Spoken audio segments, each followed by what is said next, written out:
We were not nominated by Kylie Partridge, and I'm nominating Wesley Lambert and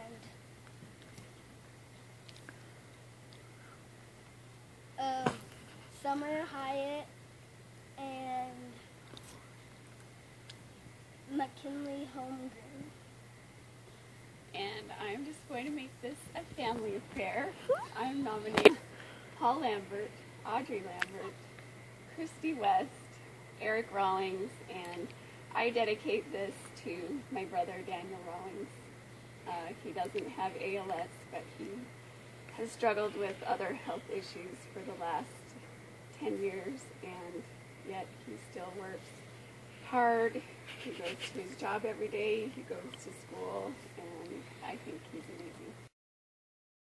Go!